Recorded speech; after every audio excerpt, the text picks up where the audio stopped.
Hello and welcome to the Scottish Football Show. Coming up, it's International Week and Norway can't crash a happy Hampden. Scotland prepare to party. You're such a basic pitch. Kilmarnock look for a change. And tickety split, Aberdeen rage at seat allocations for the League Cup final.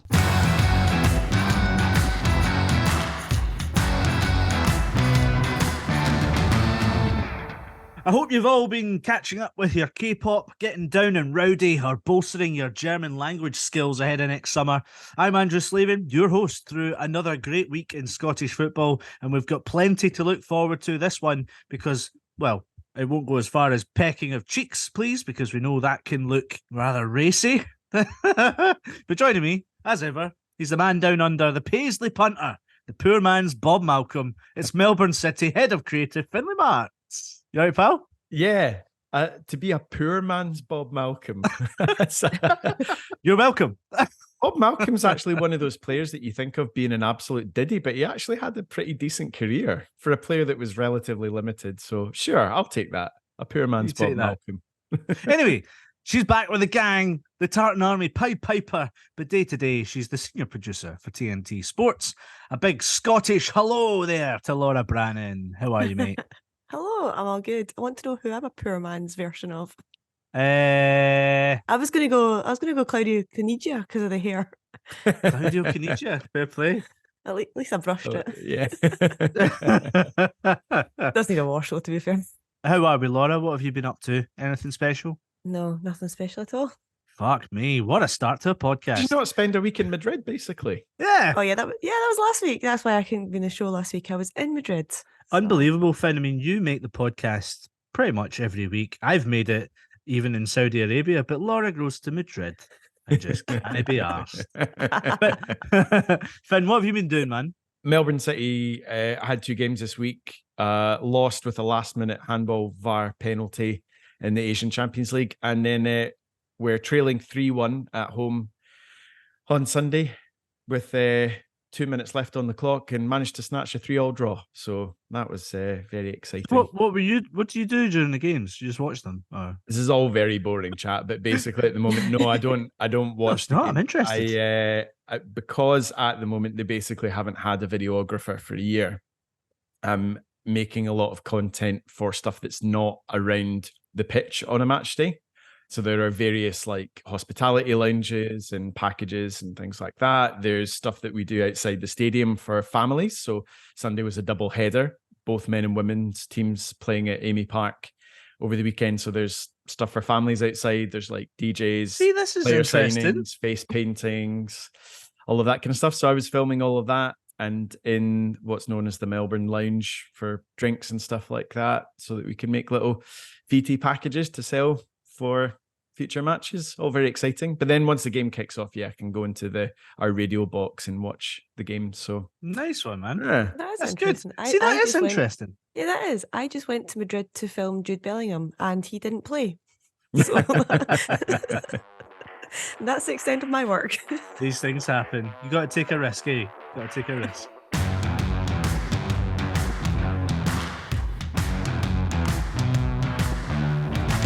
The dogs bark and the caravan passes. The caravan keeps moving. The caravan keeps going. Can we catch up on a few things? Because, Finn, I see there's been a developing story in a K-pop bonanza. Yeah. So it's actually a story from a couple of weeks ago, but we only brought it up on the show last week, feeling that it was maybe a bit out of date. Yeah. But it was a great story, which was the story of this K-pop band, Stacey, that they were on an American tour while they were in Texas. Somebody's obviously said, oh, one of the big sports teams here is Rangers. So they've Googled it and then inadvertently ended up wearing retro 90s Glasgow Rangers football tops, not Texas Rangers tops. Anyway, there was a slight development on this last week where they turned up at Ibrox. Rangers invited them over and then they came over. So they did, I think they met some fans at Edmiston House. They did a bit of a tour of the stadium and there's been a whole kind of drip feed of weird content that I don't really understand, but I think it's because it's for the young people. Throughout the week, but I was like, it just seemed like a bit of a PR open goal Rangers extended the invitation, they came. It's kind of worked out well, I think, for both parties. And I'm sure there'll be, swathes of teenage Korean girls now running around Gangnam and other areas in Seoul, sporting Rangers shirts. So, has Ibrox ever hosted a concert or event? Oh yeah, loads. Harry Styles, I think, was the most recent one last year or the year before, which had the infamous incident of the guy falling off the main stand. Do you guys remember this? Oh my God, no, I don't. No, I'll put the clip in here. I I'll would send it to not you. have put Harry Styles' gigs down as being the rowdiest or the ones you go home with injuries. Yeah, no, just Wow. a guy fell off. I think he was okay, but a guy fell off the balcony of the main stand at Ibrox. I take it he was being an idiot then, probably. I don't know. I mean, you have to go some to jump off the front of that bit of the stand. So yeah, but that was the overriding memory of gigs. So maybe there'll be a bit of a wait until the next one. Exciting. Laura, you mentioned rowdy. There's been rowdy business going on this week because Robbie Neilson is back in management. That is a phenomenal segue, by the way. I've just got to put that in. Thank you very much. I don't have many of them, but how good a move is that for him, by the way? I'm quite jealous. Imagine going out, his press conference was like on the pitch with like beautiful sunshine. Absolutely amazing. Yeah, I don't think that's the headline though. That he's now the manager of Tampa Aren't we Bay happy for Rowdies. Robert? No. The headline here is Robbie Neilson is now officially a Fanny. Because I did not know this. But the Tampa Bay Rowdies fans are actually called Fannies. No. Oh And my they God. have Shut bumper up. stickers that say honk if you love fannies. And rowdies have great fannies. Oh my gosh. There's the name of the show right there. Robbie Neilson, I know he's been called it many times in his career, but he is now officially a Fanny. Well, he's the manager of Fannies. He leads Fannies and he develops Fannies. Hoping to score around some Fannies, definitely. Oh dear, this is Oh wow. so. This positive story just got better. So well done, Robbie. Again. I think what we need to do now, this is definitely something we have to focus on, is we'll do a Fanny update every week just to check in and see how Robbie Neilson's getting on over in Florida.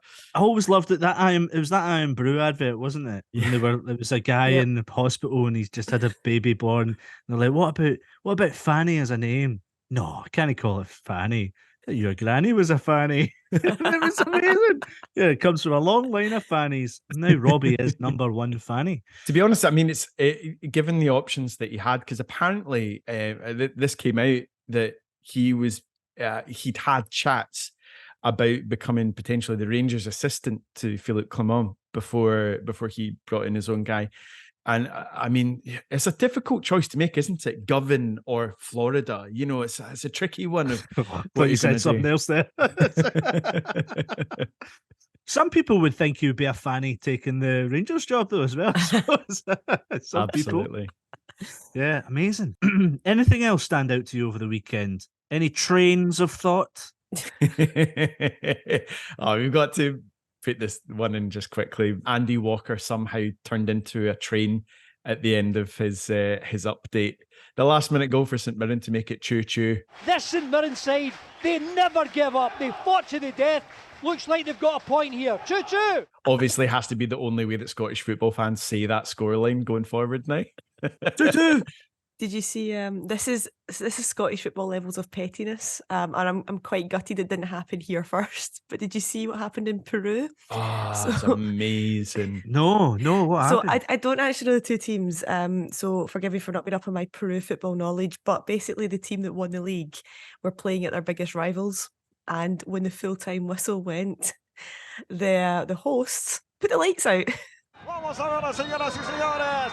La toma Ordóñez. Final. Acabó el partido. Immediately, as soon as the final whistle went, the entire stadium went into darkness.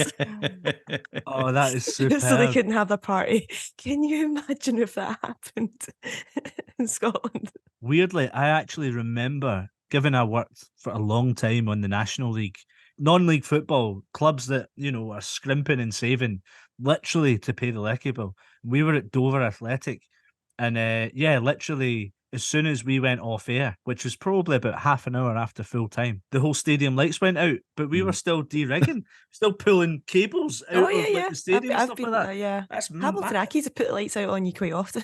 Aye, really? Saving on that Wow. lecky, man. Oh, but that is quality shithousery, by the way. Superb. We should see more of that live on air. There was just one other thing that I'd seen online, which I absolutely loved. I think most people have seen this as well. I think it was STV went around the streets of Glasgow and tried to gather some vox pops just from people in the street about VAR. And it gave rise to, I think, one of the best descriptions of VAR I've ever heard, which was the guy right at the top of the vox pop was talking about, how things can often look worse on VAR than they really are if you freeze frame it. And he uses the line, a peck in the cheek can look like a porno. It's slowing decisions down and you're looking at things in slow motion. Sometimes like a peck in the cheek can look like a porno. Do you know what I mean? Like when you slow things right down, it kind of distorts the contact or the type of tackle and stuff like that. Just such a brilliant way of describing the forensic nature of VAR. What a beautiful end. Let's end on a porno. Start with a Fanny, end on a porno. Yes, Laura. Yes.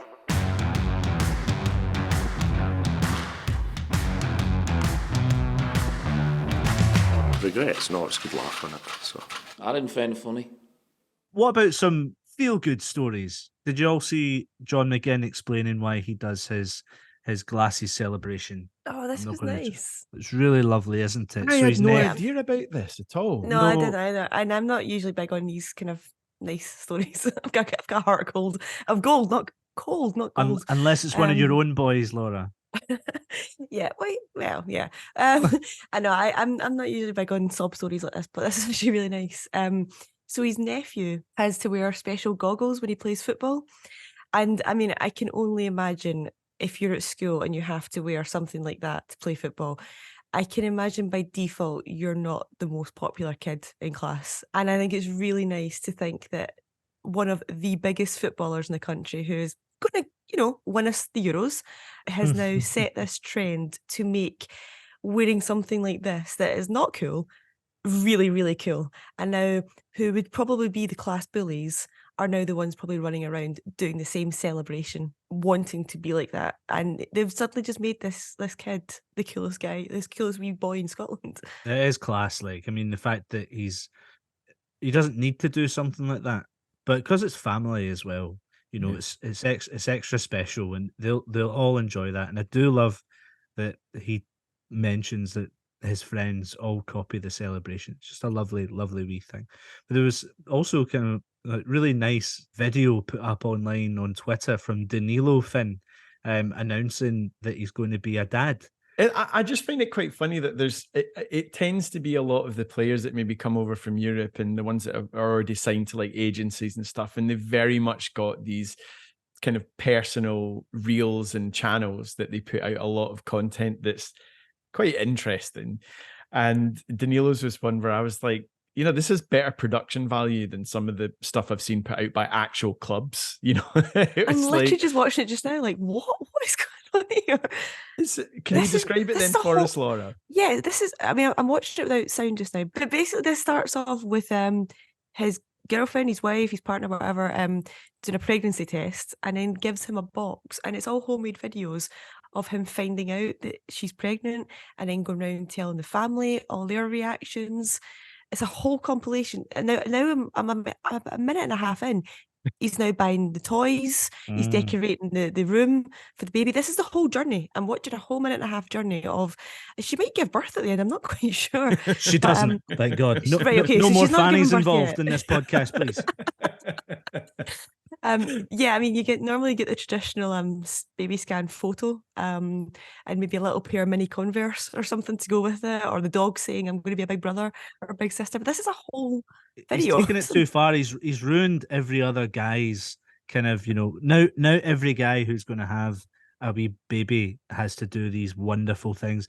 What I want to see him is 10 months down the line play like another minute-long video kill switch engage, my curse will be the track, and it will just be chaos of him like being drawn on and like picking up dirty nappies. Just like a really fast-paced montage of his demonic lifestyle forever. Yeah, also, I don't think... Finn will back me up as another double father. Exactly. Yeah, I think the pair of you will also back him up and saying he's not going to have time to edit anything once he's got kids, because how Edit do you get time for anything. that? Prep for anything, eat, Just sleep. you don't need to do all the social media stuff and all that, as sweet as it was.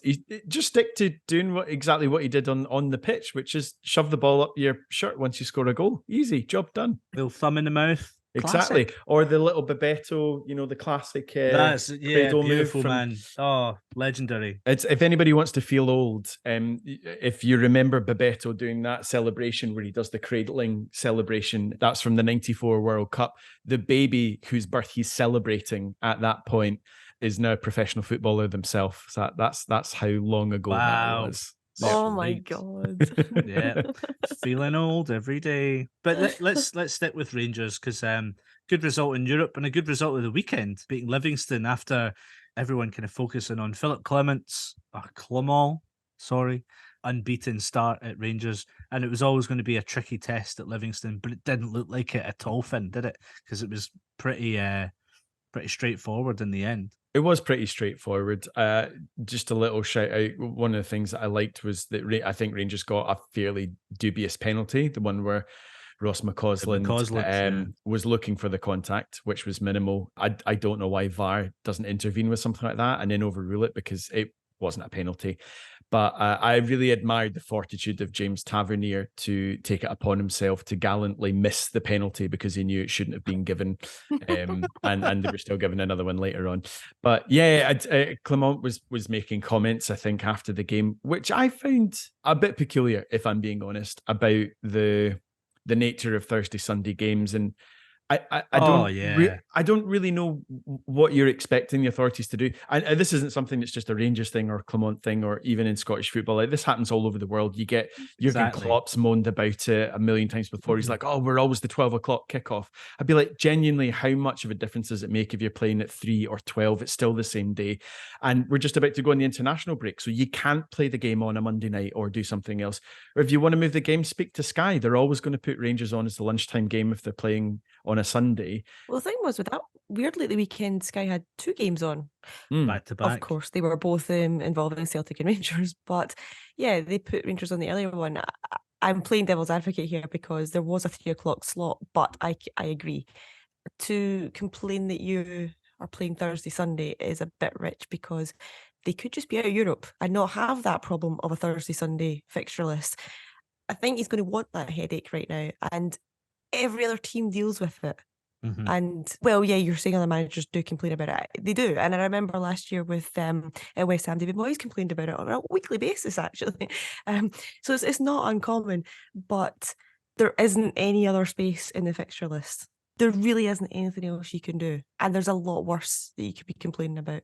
Exactly. I think he was making the comments trying to relate in general to, I think he's seen that maybe the authorities in Scottish football don't necessarily pull out all the stops to help their clubs in Europe and give them the most amount of recovery time and things like that as well. There's definitely maybe an argument for that, I think, in pre-season, or if our teams go deep into competitions. Mostly they're kind of told, now you don't get the support. I remember a few seasons back when Rangers were in the Europa League final and they were asking for extra time to prepare, and they were like, nah, you just got to deal with it. Whereas in other countries, they do give teams like a week off, or they try and rearrange the fixtures to give their clubs the best chance in Europe. I remember that with when Rangers made the UEFA Cup final in 2008. And the same thing for Celtic as well, back in 2003. But then Zenit got a week off before their final, and I think Porto had a week off to prepare as well. Like, these FAs want to do that. Yeah, exactly. I think it's fine for big occasions like that, but when you're getting it and it's match day 4 and you're 2 weeks before international break in November, it's not the time to be complaining about it. Save that for later on. Completely agree. And that's why I say I think there's an argument around doing it at different points of the season, qualifiers and going deep. But when you're in the group stage, we all know the format and every team has to just cope with it. So just get on with it. It's the price of success. If you want to be a successful team, you're going to be playing in more competitions. Let's not spend too much time on this next topic, but obviously with Rangers playing on an artificial pitch. News did come out that Kilmarnock are going to upgrade, shall we say, their pitch from artificial to a grass pitch by the 25-26 season, if they can finish, of course, their new training facility before then. This is a step forward. I don't think anyone's really a big fan of artificial pitches. I think there's an argument for it. I think it can be a good thing, but not for the long term. I wonder if you guys agree. The one thing I will end on is it's going to cost a lot of money. I don't think they would have mentioned it, but I've spoken to clubs in the past that have went up to redo their stadium into a grass pitch, and it is round about the $500,000 mark, which is a lot of money to rip up your artificial pitch and put in grass. It was Sutton United I remember dealing with regarding all of that. So I kind of know the ballpark figure. It's a huge undertaking, but it's going to be a huge step forward. Don't you agree, Laura? Yeah, I'm very much kind of like on the fence with this kind of story. I'm not really quite passionate one side or the other. I can see why clubs do it. I can completely understand the financial side of things, but then there's also the football argument as well. Like I've never played football, and I've definitely never played football on grass compared to Astro to be able to tell the differences. And I've also never dealt with injuries that deter a lot of managers putting certain players in and changing their squads accordingly depending on where they're playing. I would like to find out more about that side of things. I'd love to speak to medical staff or coaches to find out the real kind of in-depth reasons for that sort of thing before I kind of become pro Astro or really, really strongly against it. And I don't really have a strong opinion either way because I can see the reasons for and against. And Philippe Clement did actually mention this as well in his post-match the other day, was there are no plastic pitches in the top flight of the big leagues around Europe. So why are we doing it? And yes, again, there is that financial aspect of it, but it doesn't look great for Scottish football to have 2 plastic pitches in the top flight, and it would bring us in line with with the standards across Europe. I think it would go down very well if Kelly did go ahead with this and it was to be changed as soon as possible. I think more people are going to celebrate it than condemn it. I think it's just the people who run the books are the only people that are really kind of for this, to be honest. There was actually a study, this was actually in the NFL in America, where it was studied over the 2012 to 2016 regular season games, it says here, and research found that 16% more injuries happened per play on artificial turf compared to grass. The interesting thing is, though, that kids nowadays, they only know artificial pitches. So I think it's quite interesting when you're looking at boys coming through of a certain age where they've just grown up never playing on grass.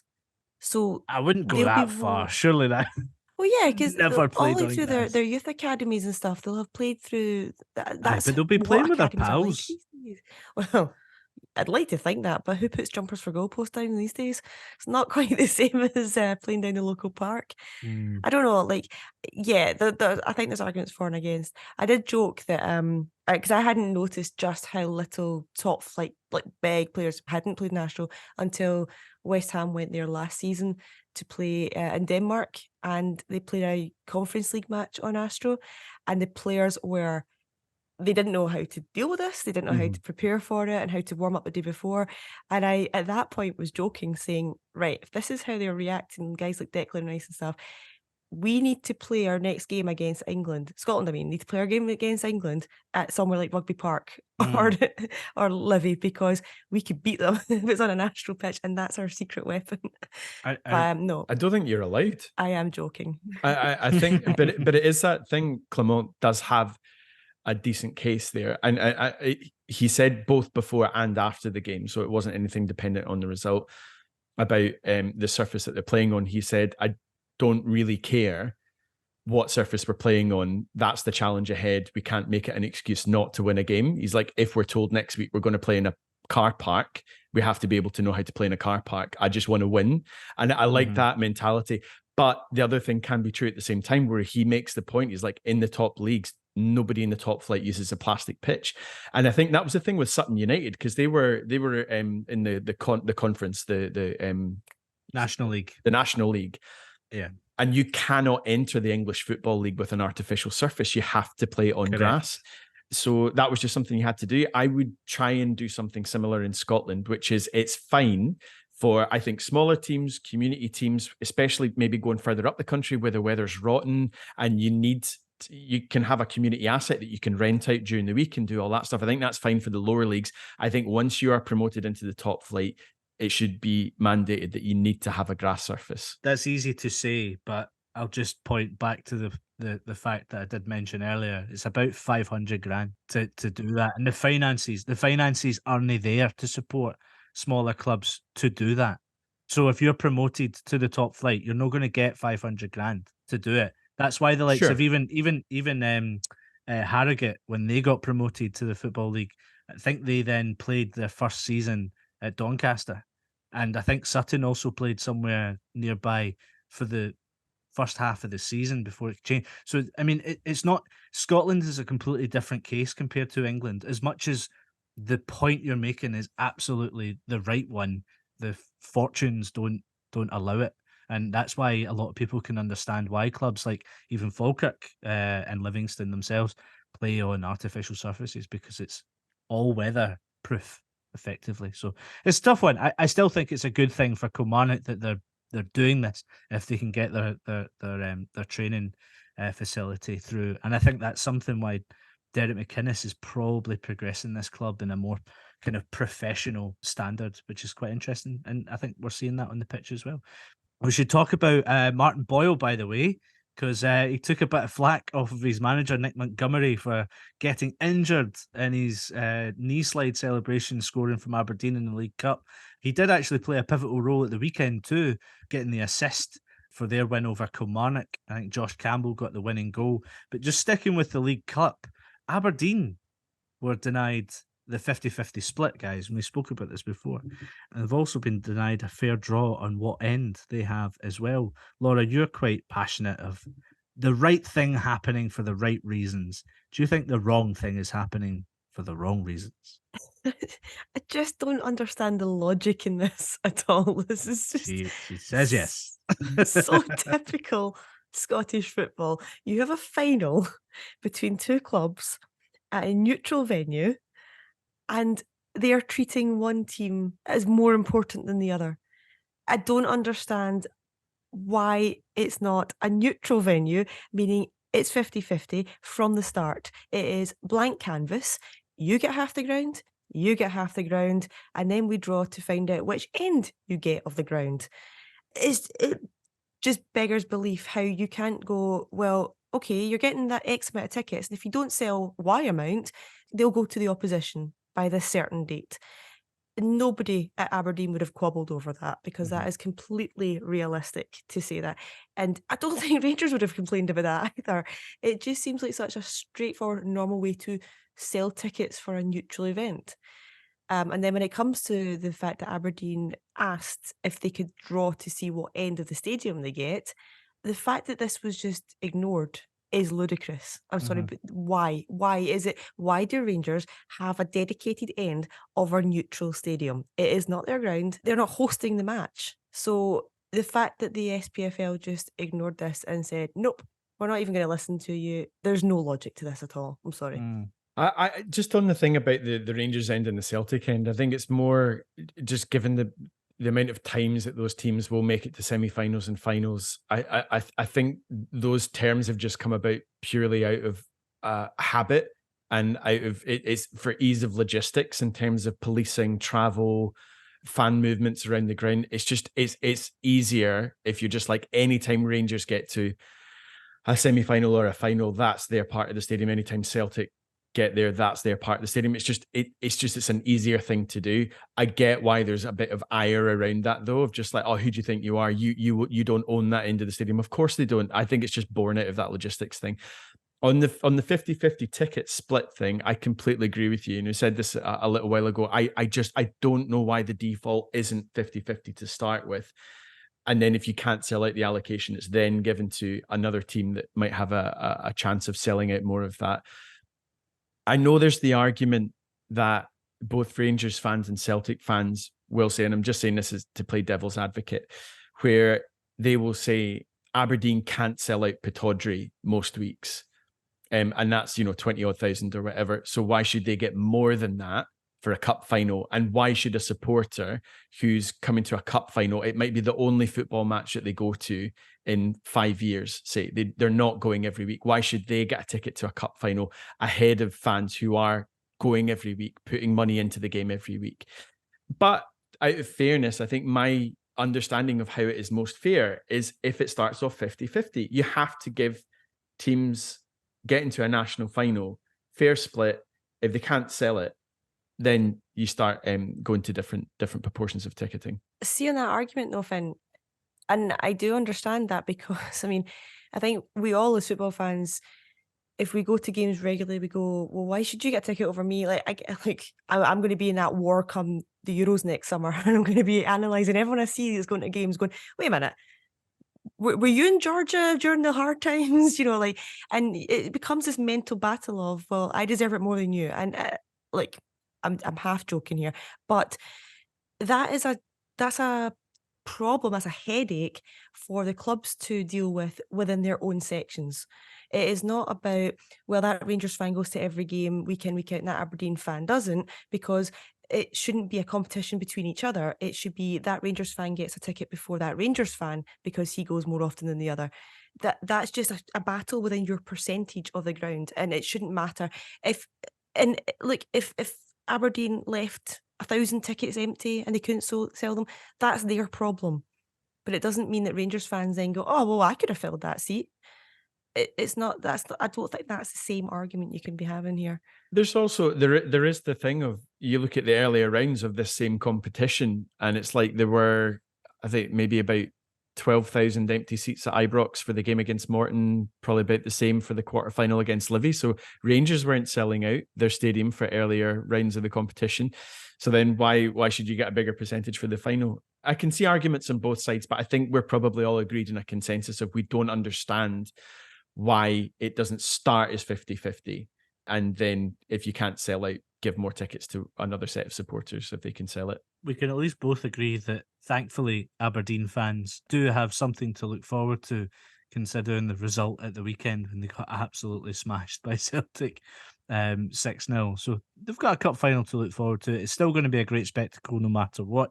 They're just always going to be those little gripes. But the result of the weekend was really bad. I mean, I know it was a bit odd. I kind of don't agree with a lot of what was said about Aberdeen with the point on Thursday against Pauk. I thought they played excellent, but I just don't get this idea of it was a positive result. It was a great performance, and it's good to finish 2-2, but eventually, inevitably, they are out of Europe. I think they are out of Europe. Yeah. The wording was strange because it was very much a celebration at full time of this is a positive result. Not it's a good result. It was a positive result. Yeah, I do think they should have beaten them home and away. Well, the thing was, it was a good result for any Scottish team to go away in Europe, that especially when you're not Celtic or Rangers, any of the lower teams to go away in Europe and to win. Of course, it's a great result, and we should be celebrating that. And it was, it did. I mean, I was enjoying it, watching it, and I felt happy for them at full time. But to use the terms positive and words like that when they've just been literally knocked out of the competition was a bit wrongly placed. Strange. But it was odd. But yeah, I think Aberdeen's emotions have been all over the place. I think this season they've got into Europe. They did horrendous in some games and should have picked up points when they didn't. They've been really disappointed in some matches, picking up points other places where they didn't expect to, or results. Performances they didn't expect to. Remember the one away to Frankfurt, and then in the league it's just been horrendous some weeks. So yeah, it's been very up and down, and I think having that cup final to look forward to, I think they might be fearing it a little bit, but at least it gives them something to look forward to. Aye, completely. It's funny with Celtic, on the other hand, losing 6-0 in Europe and then beating Aberdeen 6-0. I did enjoy Chris Boyd's comments on Sky Sports, Finn, when he was talking about how Aberdeen seemed to just effectively lie down for Celtic, but they'll definitely be up for the game after the international break when they play Rangers. You probably agree with that. Well, I think, borne out just by the statistics, I think Aberdeen do have a lot better record against Rangers over the last number of years than they do against Celtic. It's pretty non-existent against Celtic. But I do wonder, 'cause it was 6-0, but 3 of those goals came in injury time, didn't they? The 9 minutes of injury time. I think they're just absolutely shattered after the week. Again, we've said it before, if you want to be a successful team, you want to be playing European football, you need to learn how to cope with playing midweek and playing at the weekend and having a squad capable of doing that and lasting to the end of games. So yeah, I think it'll be absolutely gutted that they got such a turning over in the end at Celtic Park. Right, well, in the wonderful world of podcast editing, we're allowed to insert some breaking news because we had finished the recording. But yeah, thanks, Ross County, for deciding to sack Malky Mackay on Wednesday midday-ish. The time is over for Malky Mackay at Ross County. It hadn't been a great time in Dingwall of late. 8 matches without a win, which equals a record from last season as well. So not a huge surprise that County have decided to get rid, especially when they, look back at last season and relying on penalties to survive in the Premiership via penalties in the playoffs. So we move on, and this podcast will have to move on, but we will reflect on this decision in the next pod.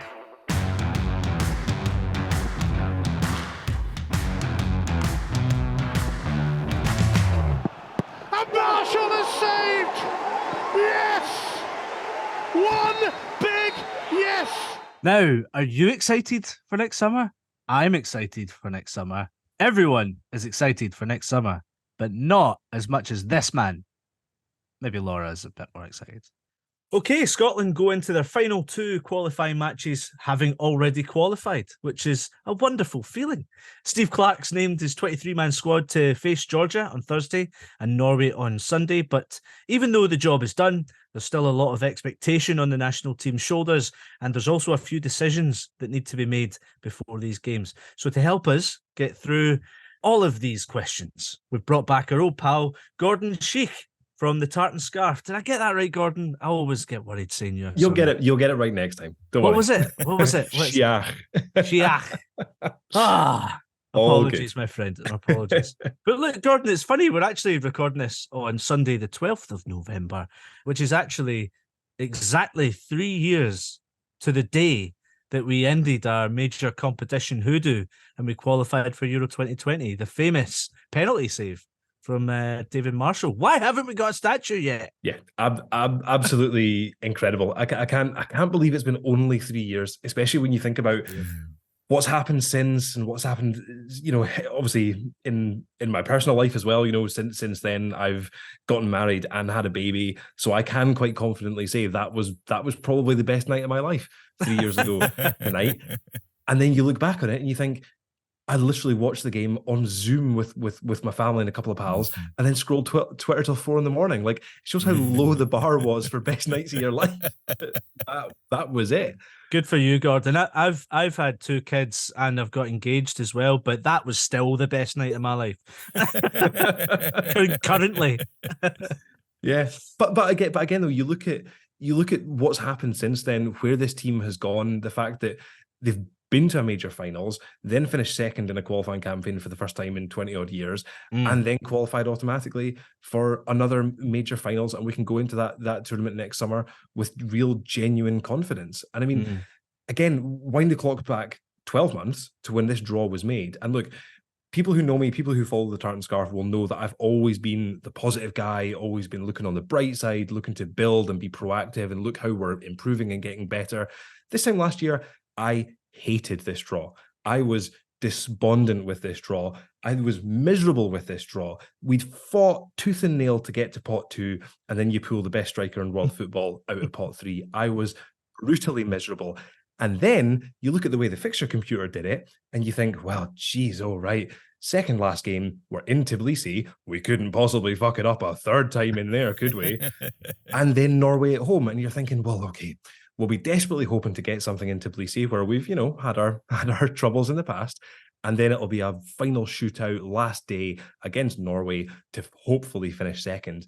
So the fact to be coming into this camp just now, having already qualified, I still can't quite get over that. And I still don't quite, I think it's easy for people to look on the negative side. And I've seen this whisper around a little bit, oh, well, we're 3 losses in a row with the England games, Spain, and then France. 2 of them were friendlies. Who cares? Like, we're still in a phenomenally good place with this team. It's funny because I know how positive you are. Finn, you were also quite positive before this whole process. We all know Laura was aggressive with her process of this. Like, no, we should be beating Spain. No, we should be beating them 3-0. What's the problem with that? We shouldn't be looking for draws. But me and you, Finn, were, as much you were probably more positive, we were kind of trying to be realistic. But this has exceeded all expectation that we can now go into these next 2 games almost thinking, well, could we play a different way? Is Clark going to stay the same? He probably is. But what's your thoughts going into these next 2 games?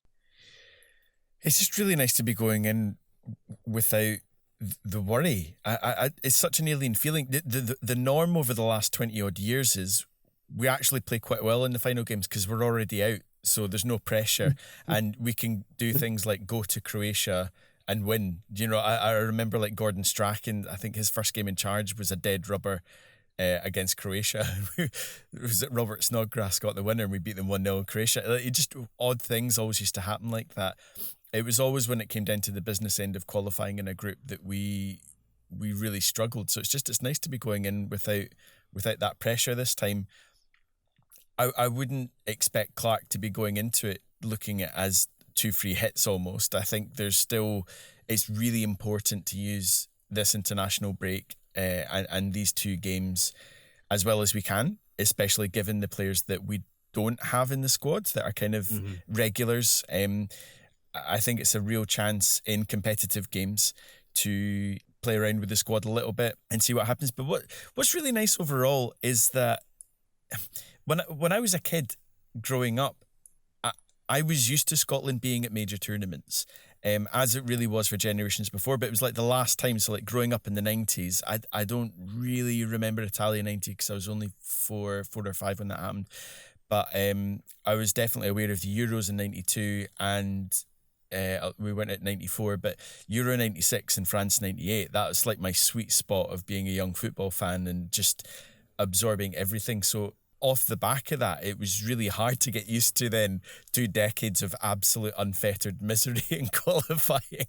And watch it. The worst one, I still will always say the worst one was Euro 2016, which was the one that Northern Ireland qualified for. So to watch all the home nations qualify and us not be there was just the most excruciating pain. And then seeing that was the one I think where Wales went on to the semi-finals, and you're just like, why can't that be us? But the brilliant thing is, Steve Clark has brought us to that space now, I think, of like, why can't that be us? I think that is us. Like this, we're going into hopefully now qualifying campaigns not being like, can we qualify? But when we qualify, when is it going to be and how well are we going to do it? And this run's just been magnificent, literally historic, record-breaking, you know, like the opening with five wins. No Scotland team's ever done that.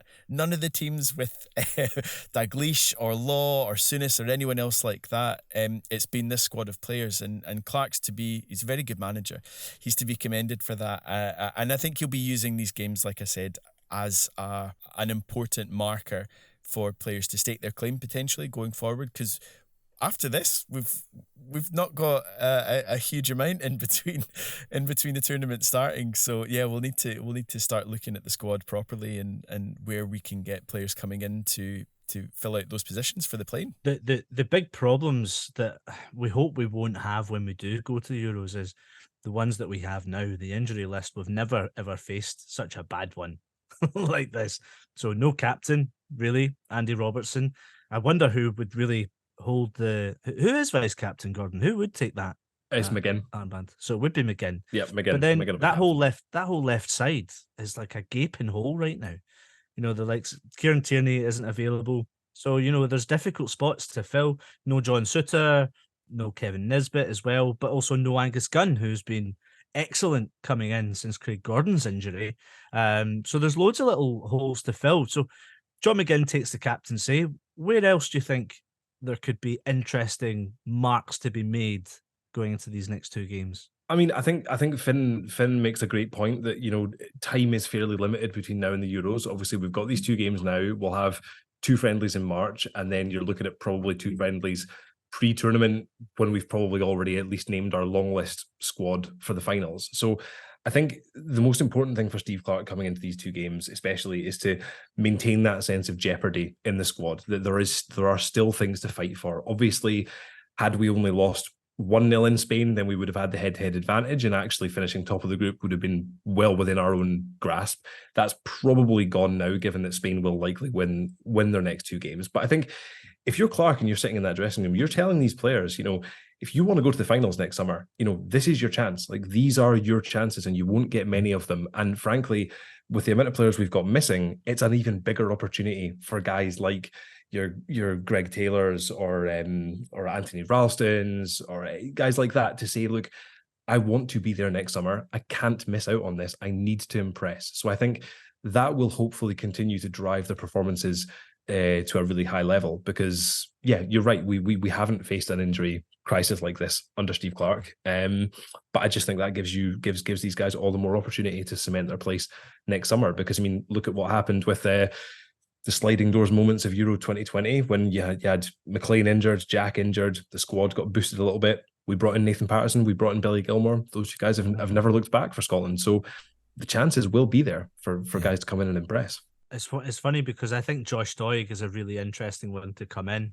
I know he was obviously picked for under-21s action, but the need for him to step up and be ready when he's called for is absolutely massive. I know he's not doing too well, or his club, Verona, isn't doing too well in the Serie A, but the likes of Ben Doak is on the wings. He's the kind of player that I think you're maybe alluding to that could come in by the time the Euros comes around. But Finn, there's some big holes to fill still. I mean, these players, who really needs to stake their claim in this little opportunity that's available?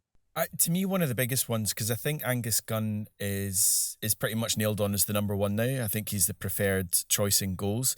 But in terms of a proper choice for second choice keeper, or one that's going to be pushing Gunn to that, I think that spot's wide open, most likely between Zander Clark and Liam Kelly. I feel like I need to be representing Laura a little bit here because I know Liam's her boy, but I think he would probably be my shout of the two. I just think in terms of an actual goalkeeper, I think he edges it slightly for me over Zander Clark. Same, I agree.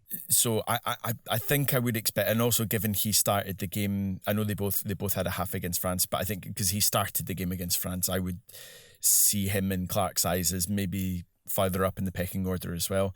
But I think if Kelly starts the first game, I would expect him to start the second game as well. I think Clark will try and keep that continuity going. And if he does, then and he performs well, I think he'll be looking for definitely a clean sheet with Georgia. And if you can keep out Holland as well, that's him faced like Mbappe and Haaland in two of his first three games in a Scotland shirt potentially. So I think that's a real area. I also think as well, just off the back of you talking about Josh Doig as well, it's something that other countries I think have been really good at. And I've often used the example of England's an obvious one to make because they're so close, but they have a much wider pool of talent. But Wales, I think, have been really good at this, which is it's almost like succession planning. It's like when you look to areas that you are actually strong in, but you're like, but when they go, because they will go, how do you blood in somebody to take over that position? And I think given the rich talent that we've got in the left back or left wing back or left centre back area with Tierney and Robertson, who do you look to come in? And I think Josh Doig looks potentially like a natural successor in that position as well. So it will be good for him, even if he doesn't start, just to start being part of the squad. I would hope that he gets some minutes at some point because with the greatest respect, I don't see Greg Taylor and definitely not Anthony Ralston as that long-term succession in that position. I think Josh Doig's has a much greater potential to be that top level player akin to Tierney and Robertson. Lewis Ferguson as well, we've talked about it before. I would just love to see him getting more minutes over the next couple of internationals as well, because he's just been electric for Bologna in the last couple of months. Yeah, totally agree. I think talking about these two games that are happening, I'm more interested really in the game against Norway, Gordon, because the atmosphere is going to be so good no matter the result. Yeah, it will be absolutely incredible. I mean, obviously the last the last home game in the campaign was obviously the game against Georgia, and even after like a minute of that game, the fans were already singing "Germany, Germany, we're off to Germany." And I even at that stage, as positive as I was, as much as I was thinking we're going to do this, I still thought, "Oh, guys, that's too early." Oh, I'm not sure about that. But now, yes, you're right. Atmosphere will be absolutely fantastic from the beginning. Obviously, I believe there's going to be another TIFO display at the game, which obviously Laura and her band have been very much involved in, which is fantastic to see. And again, look, even though I've said like I'm very apprehensive about this campaign at the beginning. You know, when tickets went on sale to buy all the games individually, I very specifically bought tickets for this game against Norway right in the corner flag, right down at the very front, because I thought to myself, if there's that post-match lap of honour and we're celebrating, we've qualified for the Euros, that is going to be the best view, best seat in the house. So I just absolutely can't wait to be there on Sunday. And yeah, it's just going to be a brilliant night, regardless of the result, of course. Totally. I am actually going to be in Scotland on Sunday. Haven't told the missus yet if I could manage a ticket, but if I do, I'm definitely coming up because I can't wait. It's one of those things. Isn't it great to just go into a game and just know that everyone there is going to be happy no matter what? Laura won't if we lose. Laura, the Pied Piper of tifos and fan ambience, she will be raging even if it's a draw. But that will subside for anyone who's, you know, aggressively competitive. That will subside because the final whistle, it will just become so much fun, and everyone will be talking about, are you going to Germany? How's your flights? How's your accommodation? How's your savings? Do you know what? Honestly, like the thing I'm most excited about, and I have qualification, is I'm most excited about the draw. And it's not even just to see who we get paired up against. It's the fact that it's a proper draw for a proper tournament, and we're actually in it properly. Because if you look back at the last two tournaments for the Euros, our playoff had obviously playoffs have been postponed. So when the finals draw was made, it was just playoff winner C. And you're looking at that thinking, oh, well, that might be us if it's us. And we didn't know. And the exact same for the World Cup, because obviously our game against Ukraine had been postponed. Again, it was a little ball with Ukraine or Wales or Scotland. And again, you're thinking, oh, that's us, but it also might not be. Whereas for this one, fully, properly, we're two-footed, we're there, a tiny little ball with a tiny little Scotland flag inside it. I can't wait. I'm so excited for that moment. The 2nd of December is the draw. It's a Saturday night, big Saturday night. Big Saturday night. Get the cans in. But Finn, just give us your little final thoughts on the likes of the draw and stuff like that. And you said it, Gordon, it is a proper tournament, this. It's not like before where we had 2 games at Hampden. I know we qualified for a major competition, but to then have to play at home during that, it's not got the same feeling. There's no the same gravitas to the whole occasion. Now that we're going to experience all of this, and hopefully we'll be working at it, that would be pretty fun and dreadful at the same time. But everything around it, Finn, it's going to be great. But there's also expectation. We have to see ourselves really competitive. You said it. You see us now as, you know, like Wales, although we don't have a world-class striker. Do you think we'll do better this time around? Yeah, I just don't. Regardless of the draw, I think we've got every reason to go in. Like we've beat Spain at home in qualifying, and if you just remember back a couple of months, we were gutted we didn't beat them in Spain. That's something Spain have only ever done once. They've lost once in European Championship qualifying at home, and that was to France, I think, in like 92. So the fact that we came so close to that and we were gutted we didn't get the chance to do that just shows how far we've come. I know you guys are saying like, oh, regardless of the result and everything, I think we've still got so much PTSD and scar tissue as Scotland fans. I think we're kind of going into this even tempering the expectations of 2 matches where we know we've already qualified, just being like, well, if we lose, you know, it'll be okay because we've still qualified and that's the party. I don't think Clark will allow the squad to have the mentality of that, like I said, this being 2 free hits. I think very much they'll see it as 2 games that they want to win and finish as strongly as possible, because with international football and the lulls that you have and the momentum that you can take over months, either way, positive or negative, it's really important, I think, to finish strongly, to look at this as 6 points we want to be taking and to try and aim for that. so that we can carry that momentum into 2024. And it's huge. It is so excruciatingly exciting. I know we will talk about this more over the coming months, and we'll do so much preview stuff ahead of Germany. But it's not just our names being in the draw and being part of a proper tournament. I do think that this, in terms of modern football, is sadly, I think, one of the last times we'll see a one country specific tournament. So it's not just being part of that, but the fact it's in Germany, it's just they do everything around football so well. It's the perfect size of country for you to basically be based anywhere and travel around. They put fan culture as high up as anything else. I know UEFA will probably seek to strip a lot of that away from the experience, but they do brilliant stuff around transport, logistics, beer pricing. These are small things, but they're not small things, and they all add to the atmosphere. And I just think for a tournament like this, in such an amazing locale, for the Tartan Army to be there and be part of it, it's just going to be absolutely phenomenal. Cannot wait. No competition is correct without us Scots being there. Just one final more question. Would you take England in your group, Gordon? Are you just sick of them? Personally, no, probably not. Yeah. I think it would be nice to beat mix them. it up. It would, of course, it would be. But yeah, look, I mean, just to sort of pick up on what you guys are saying. Like, I think 2 years ago we went to that Euros, and obviously no player in the squad and and Clark as well as manager had never managed at a major finals. I think we went in inexperienced, understandably, maybe a touch naive at that level.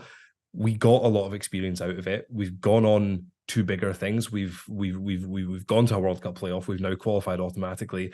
You look at the experiences that this team have gone through as a group. It stands them in such good stead that they know fine well if they're tested in a match in the Euros, they can look at each other and think, we beat Spain together. We beat Denmark at home. We've been away from home and won big games. We've beaten the teams we're supposed to beat. We've been expected to go to the Faroes and win, and we've done it. We've overcome all these challenges. We've won penalty shootouts. That I don't see this group going there. They're not going there for a good time next summer. They're going there to make their mark. And, Andrew, you mentioned earlier about sort of some of the exalted names of the past who have worn the dark blue of Scotland.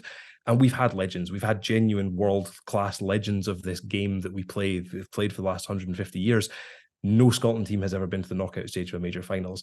And I genuinely think that is the target next summer, and do that. And this team belongs in that conversation as the best Scotland team of all time.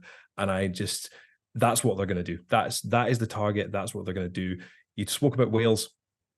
Give me tingles. Get there. Who knows? I'm getting all tingly.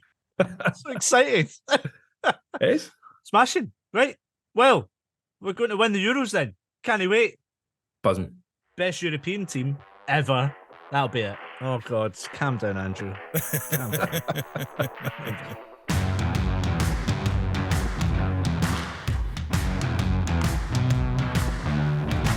Football, bloody hell. Laura, we're finished. Are you happy? No, I'm sad. Oh, It's a highlight of my week. thank you for turning up to this one. Finn, good to see you as always. Cheers to Gordon Sheach. Get it right for you, pal, for this week's podcast. Fingers crossed Steve Clark and Scotland can end our Euro qualification on a high. Even though we're high as kites right now, let's absolutely sink Georgia, the moany gits that they are, and Norway for that matter. What a party it's going to be in Hampden, by the way. If you hadn't listened, Laura, I am in Scotland this weekend, so maybe. Oh, so you're looking for a spare ticket? Have you got one? No. As if I'm getting Are you that paying? by. Yes, in pints.